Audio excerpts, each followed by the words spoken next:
যাচ্ছে মা, ভক্তের মনোবাসনা আমার বেড়ে যাচ্ছে। কেমন করে চরণ যে দেখাতে যাচ্ছে, চরণ দেখে তারপরে বলছে দেখাও তোমার স্বরূপ, দেখাও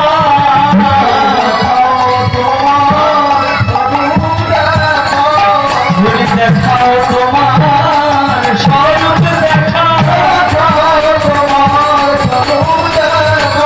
দেখুন ভক্তের চরণ, ভক্তের চরণ দর্শন করবে, রাধার চরণ দর্শন ঠিক করাতে যাচ্ছে, স্বরূপ দেখতে চাইছে। রাধারানী বলছে ললিতা আমার এই স্বরূপ কেবলমাত্র রাধি রাধি গোবিন্দ ভগবান আমার প্রাণ বন্ধু আছে, আমি কাউকে দর্শন করাই না। তুই কি বলছিস ললিতা, আমি পারবো না। শোন রাধি, আর কিছু করার নেই, নতুন পেতে হলে এই বাবাজিকে তোমাকে ধরা দিতেই হবে।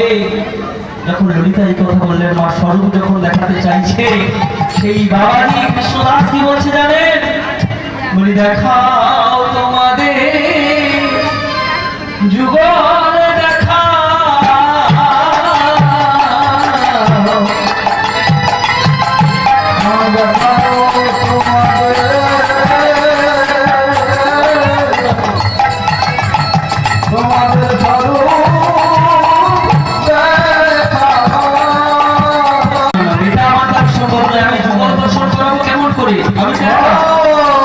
পেছন ফিরে তাকিয়ে দেখে রাধি রাধি গোবিন্দ ভগবান